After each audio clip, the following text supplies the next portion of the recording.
I lost a lifelong friend a few years ago. We didn't see each other very much over the last number of years, but we were still best friends. His name was Jim Barnable.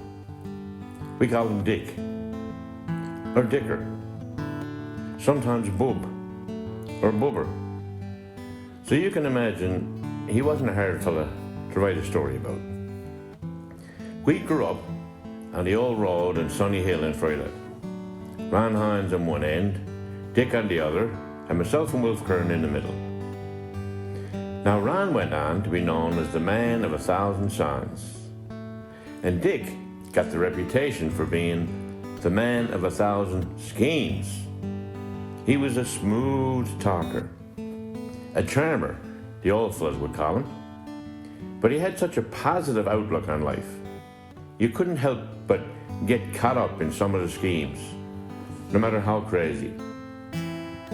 Whether it was painting and selling carvings of whales to the tourists, and of course using the cheapest paint and lacquer known to man. So no matter how well they wrapped their prized possessions in their suitcase, the paint still rubbed off on the new clothes they bought with their cheap Canadian money. Or becoming skipper on his own boat and bringing the tourists out to see the icebergs and the whales up close. But now Dicker never bought into the theory that the captain was the last man to leave the ship. Many passengers found themselves chuckling nervously, hoping it was a joke, when things got dicey and they went looking for a life jacket, and Dick told them there are no life jackets. There's every man for himself. Now, when Dick passed away, I thought I should set the record straight. I never, ever thought Dick was a schemer. But he had his way about him where he would say something and the people around him would hear something completely different. So I tried to sum up his character in one story. And I called my story Misunderstood. We flew to Stephenville for a softball tournament when we were in our early 20s. Rightly or wrongly, when we got there, Dick wanted to rent a car. And he hatched a scheme whereby the 3 or 4 of us with him would rent a car. And Dick's share would be, he would drive us around for the weekend. He'd be our chauffeur. But now we knew Dick way too well to fall for that one. So he went to plan B. He would rent the car, and we'd all pay him back when we could. We liked plan B better. So we all followed Dick down to the bottom of a steep hill to the Hertz Rent-A-Car agency.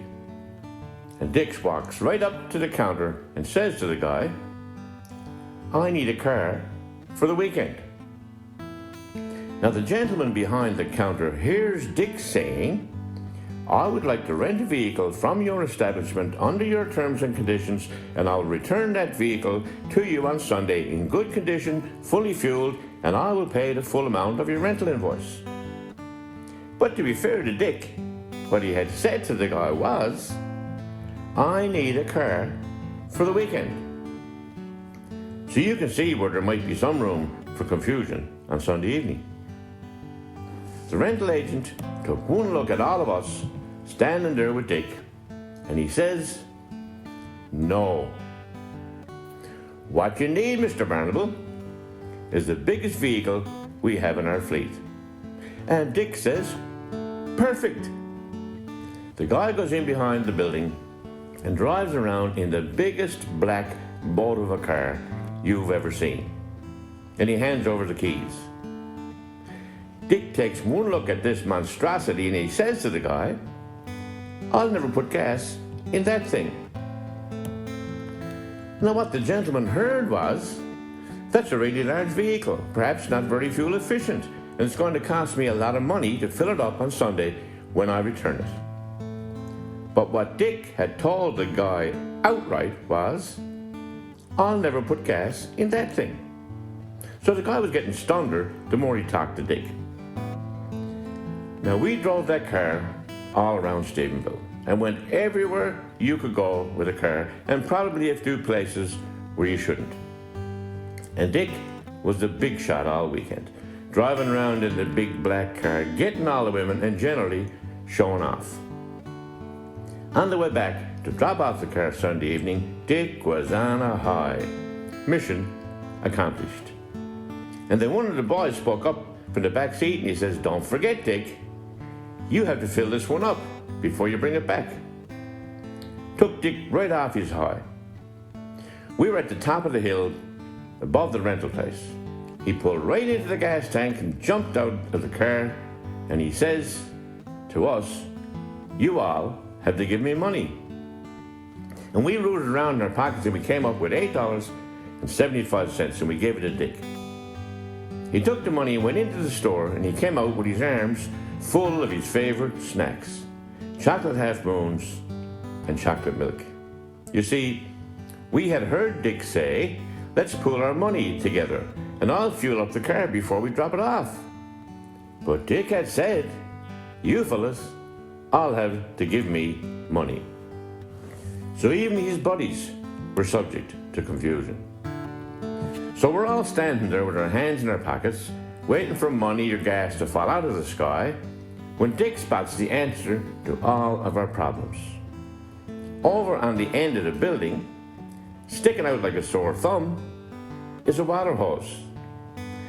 Dick jumps in the car and he backs right over, he shoves the hose right into the gas tank, and he blocks her. We puttered out through the parking lot to the top of the hill, and he coasted all the way down, and we rolled up to the only spot left in front of the building.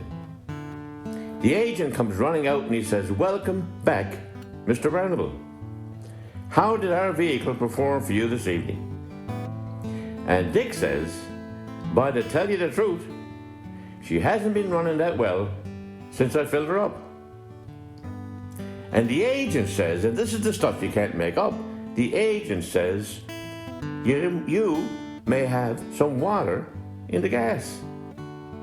And Dick says, "You know something, buddy? You might be right."